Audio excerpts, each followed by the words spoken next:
Everybody. So today I will discuss about STM32WL33, a new wireless SoC for sub-gigahertz. So as said already, my name is Philippe Simonet. So I'm part of ST Microelectronics, which is a great company to deliver silicon solution for, let's say, nice applications. So in that case, the purpose, our duty, I would say, is to provide silicon solution for radio communication. So we will discuss about silicon, which is STM32W33, which is a new one we released last year, and also opportunity to discuss about what we can support with, like some standard, like OMS wireless M bus, thanks to Stackforce guys present here, and also supporting MyOT, thanks to Fraunhofer library we get from our, let's say, friends. Okay, let's start with the presentation. So the agenda is sub-gigahertz connectivity. What does it stand for? Because it's not 2.4 gigahertz, it's something else, and we have to understand why we need sub-gigahertz. Then we will discuss a bit about our solution, means silicon solution. Then a topic regarding wireless M bus OMS solution with Stackforce ST partner, and same for MyOT connectivity, thanks to Fraunhofer ST partner. And there will be a slot at the end, 10 minutes, to discuss about question and answer. So let's go.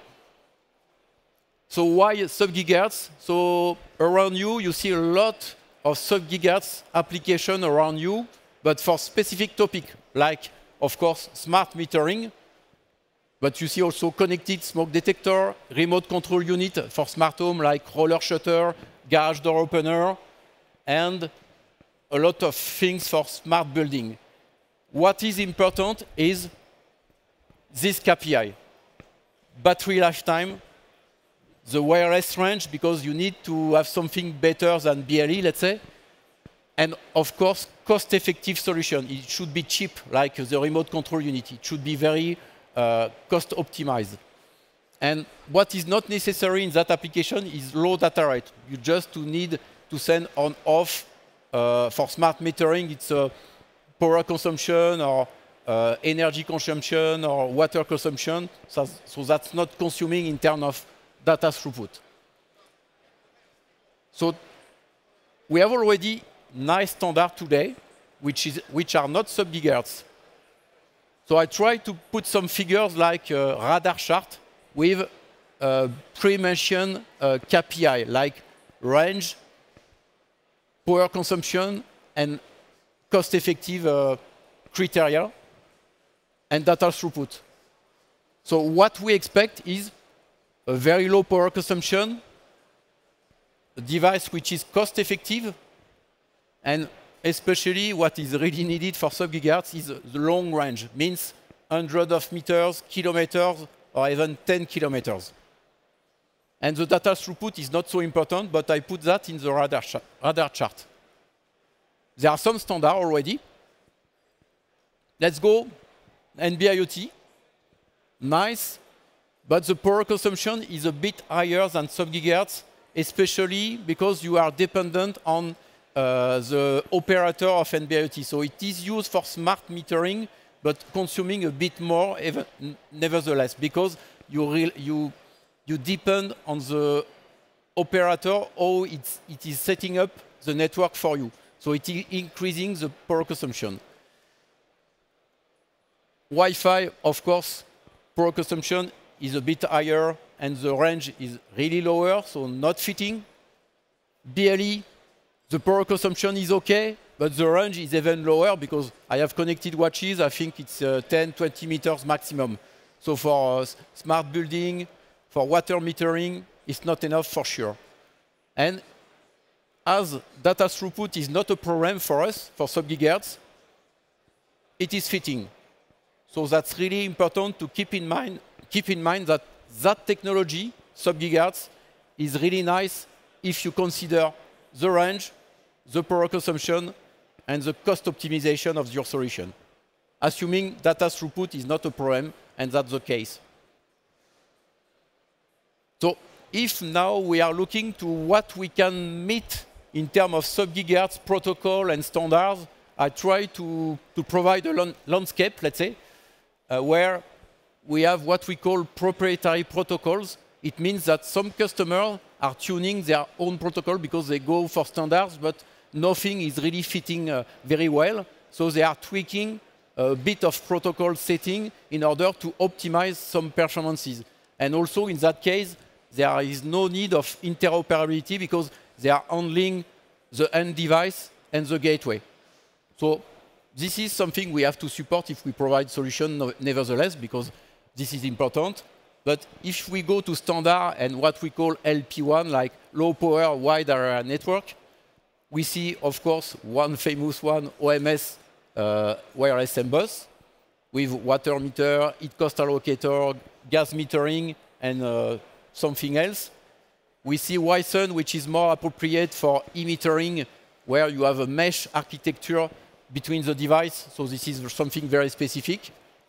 And then we go for longer range protocol with, of course, LoRaWAN for smart metering, water meter, smart agriculture. We see WISE Alliance in France, for example, for gas metering, long range operated in 169 MHz, for example, very specific. We see more and more MyOT in Germany, which is a brand new standard, but really nice, operating either smart metering, wireless sensor, or asset tracking. And still Sigfox, we see for asset tracking.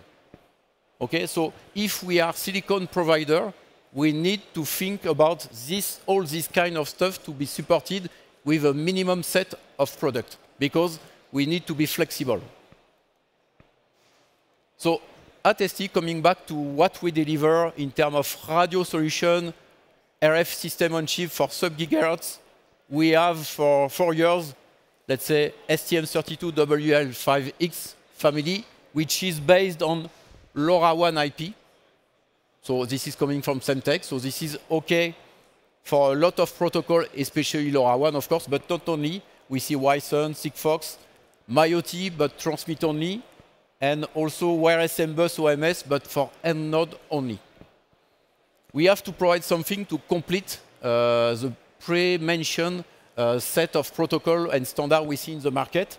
And here we come with STM32WL3X, which is brand new silicon based on ST radio this time. So it's not Semtech radio, it's our IP that we integrate with a small application and some very specific peripheral to address smart application, smart metering application in order to provide cost optimization of end application.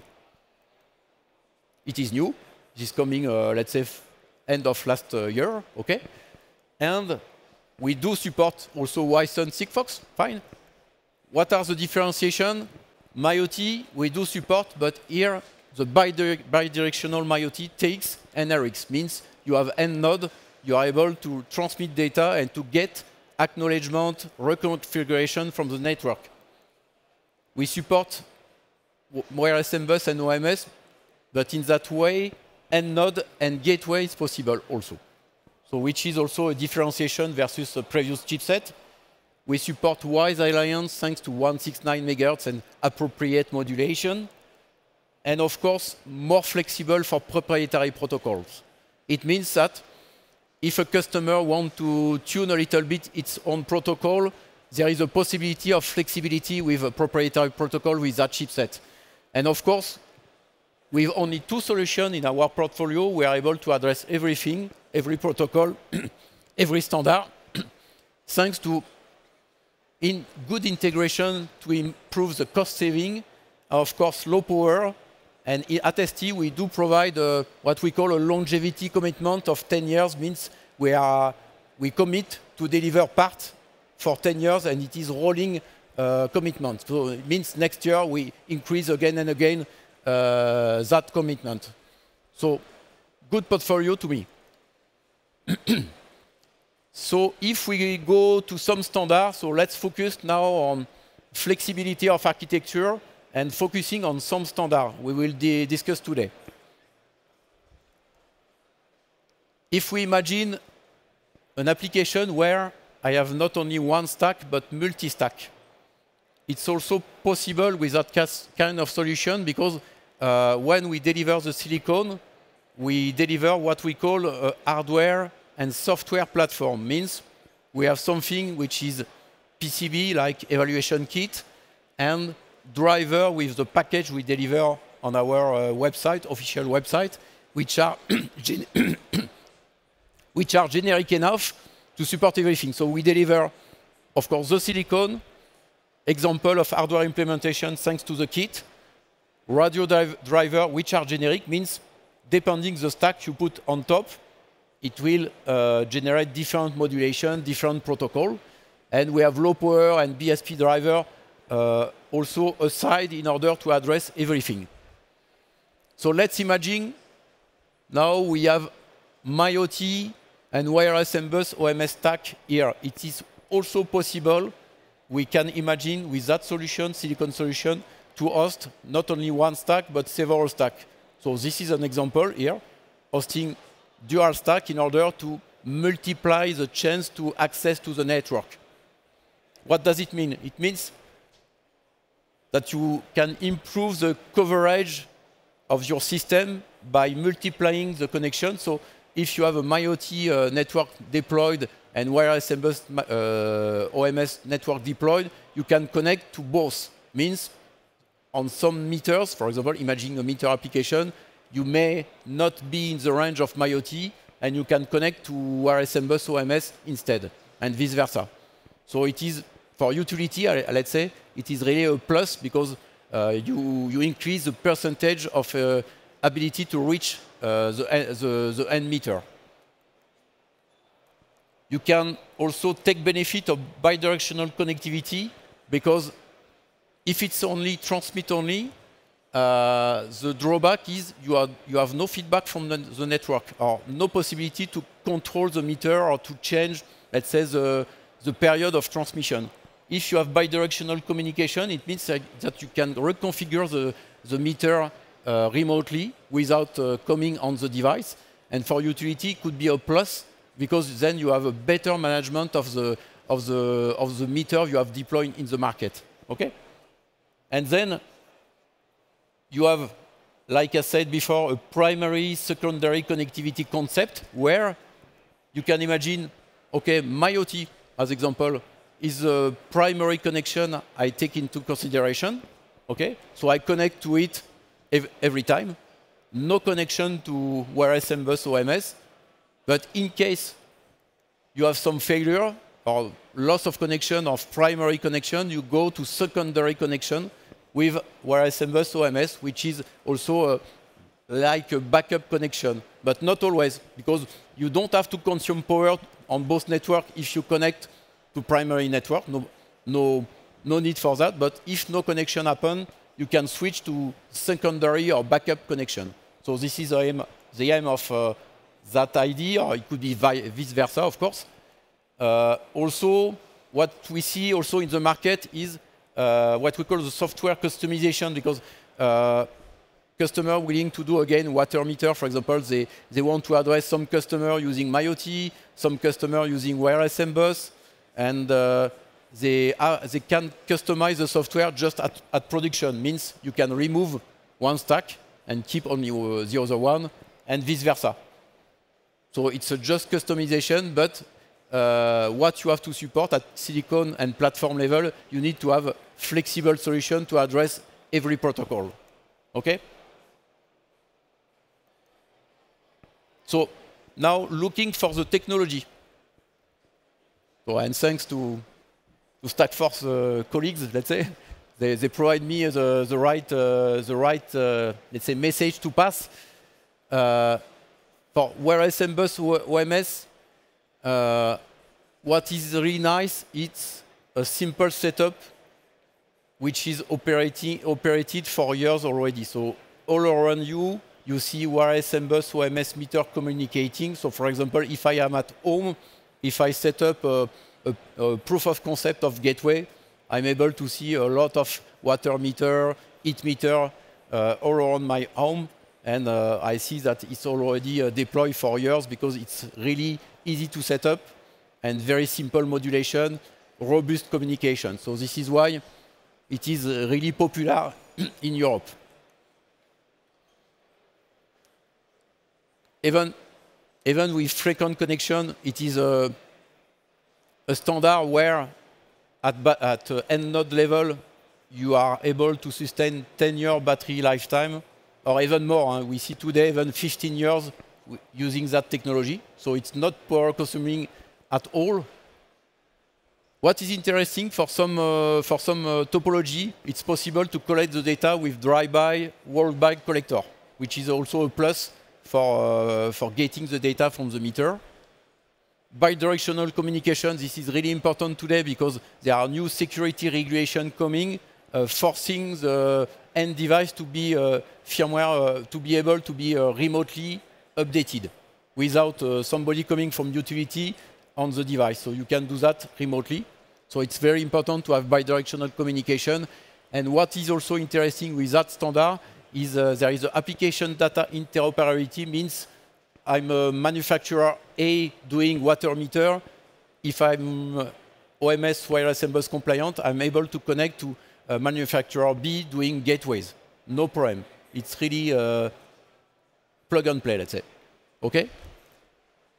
The use case we see, as I said before, topology 1, let's say, walk-by, drive-by collector. Nice, because you have no fixed infrastructure. We have, let's say, a moving infrastructure when collecting the data from time to time.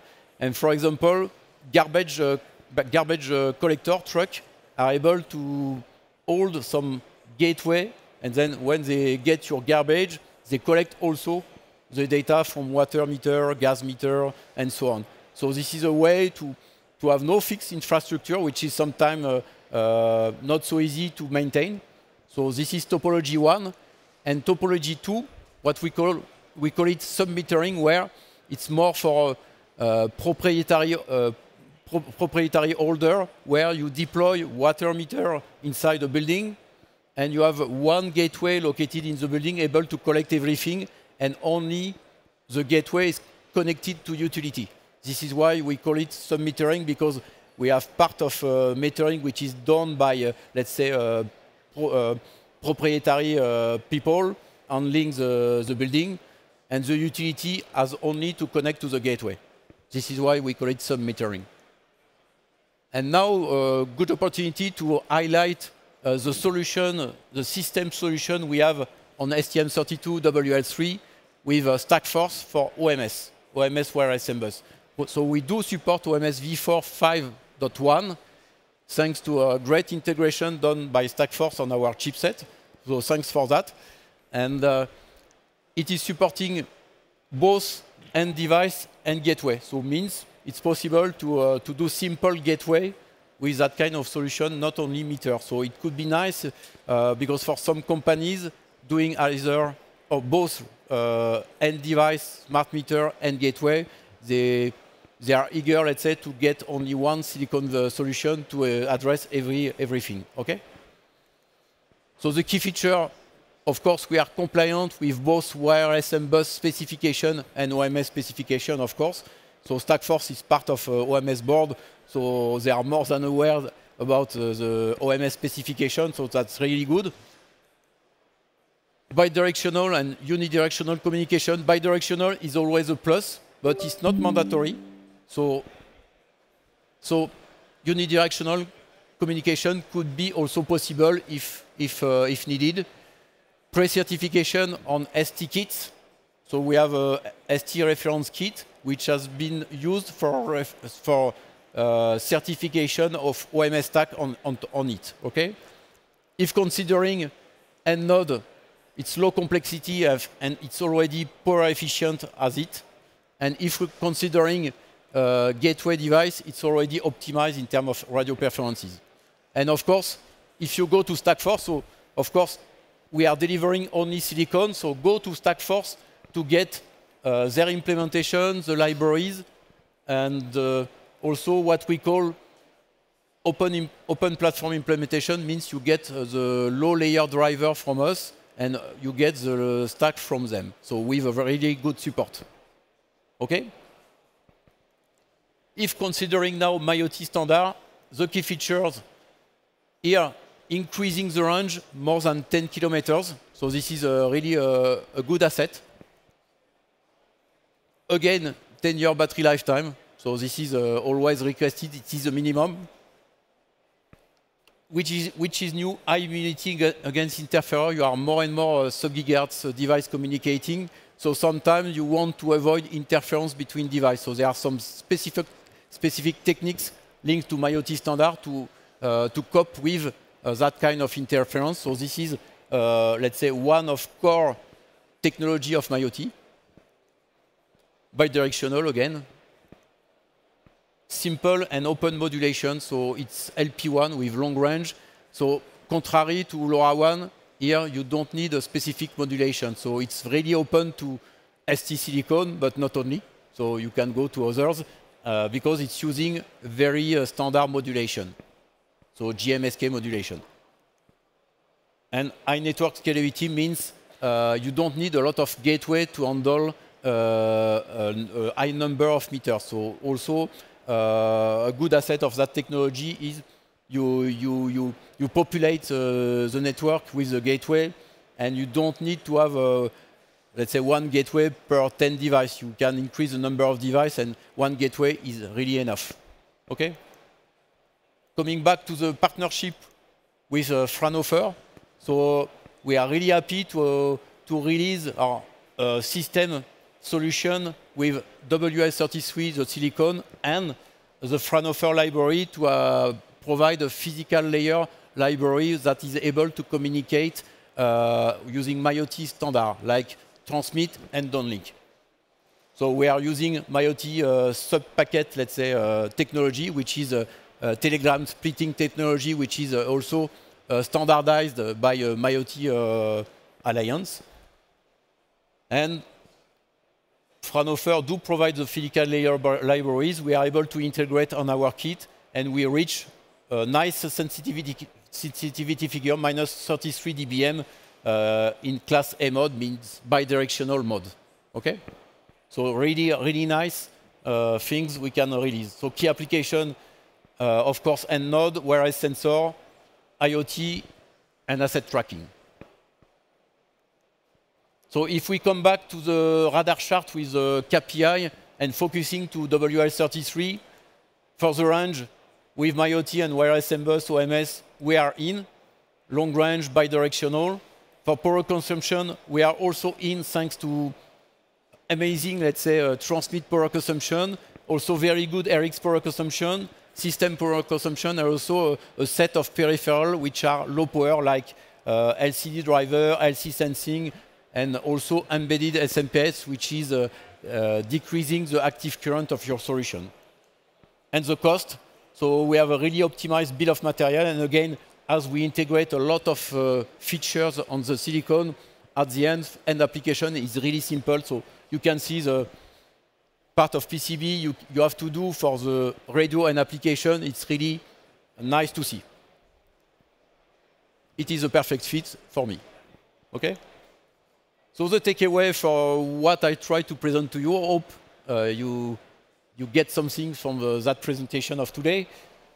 So our RFSoC is new, so new opportunity on it, and very flexible. So a lot of protocol we can support, OMS, wireless bus, MIoT, and some others with one radio architecture. Okay. Of course, what we see, the KPI for sub-gigahertz application are all achieved, low power, the cost, and the range, no problem. We address multiple LP1, as we said, and there is a plus. To me, there is really a key factor with our partner, Stackforce and Fraunhofer, to address additional standard in a right way, let's say, with something very, very clean and very, let's say, time to market, turnkey solution. So to end the presentation, just a few words about us. We have a booth, all 4A, stand 148, with OMS demos and MIoT demos. If you want to get more information about that, please come to us. And also come to our partner, so Stackforce and Fraunhofer. They have booths on all four. both. So you can come to them also to discuss about this technology because this guy are really the expert on this kind of standard. Okay? So that's done. Let's go for Q&A session. If you have some concern, we are open to answer.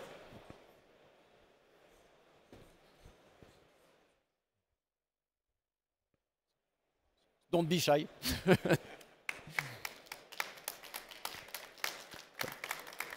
No question. We have still 5 minutes, so no, it's okay. I have a question. Yes. Do you qualify any materials because you are working in a range where you have to protect the units?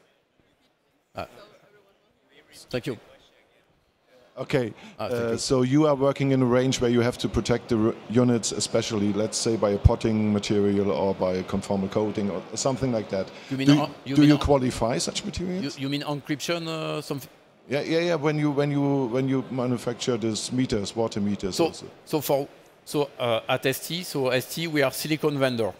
So we are not smart metering manufacturers. So we are selling parts. So no recommendation from your side. So the recommendation, let's say, recommendation for the communication may come from the standard. So for example, if you go to OMS, Wireless and Bus, or MyOT, there are some mechanisms to protect the data already. So there are AES encryption, there are some exchange of the keys.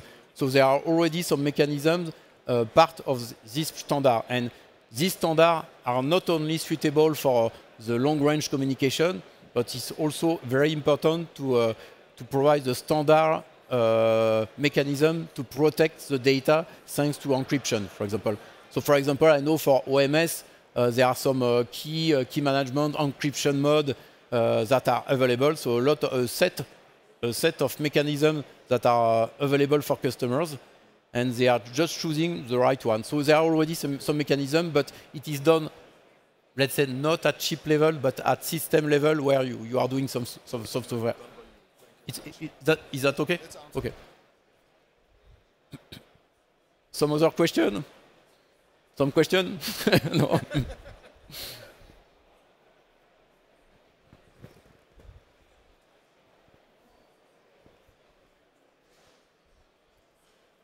Which data rate can we expect with this technology? Yeah, good question. Thank you for the question. So, good question for OMS Wireless and Bus. It's let's say high data rate where we can go up to 100 kilobits per second. It is defined by the standard. So it depends. There are several modes. So 100 kilobits per second means the telegram are very short. And for MyOT, it's 2.4 kilobits per second. So let's say in wireless standard, let's say higher is the data rate, lower is the range. But if the data rate is higher, the power consumption is also lower. So it means MyOT is transmitting far away. That's nice. But let's say you tell me if I'm wrong, but you reduce the number of transmission per day, let's say. Whereas on wireless and bus, you have up to 100 kilobits per second data rate, means you can transmit very frequently. And this is why it's possible to have Wi-Fi, drive-by data collector, because if I am at home, for example, I monitor the network and I see transmission every 1 minute. So it means if you don't drive so fast, you are able to collect the data. That's the point. Okay?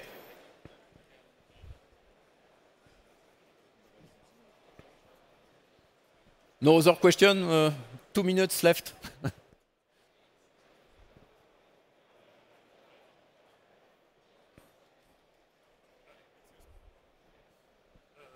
Can we get the slides to this presentation? You provide the slide afterwards or not? I only know about the, Or you provide the recording. the recording? Slides and your speech, and it's available. You have the recording. You have the recording available. Yes. Okay. Okay. That's fine. Okay. Thank you, and thanks again, my friends from Stackforce and Fraunhofer, because without this guy, we do nothing with just silicon. So that's pretty nice to have customer, but also partner. Thank you. Thank you.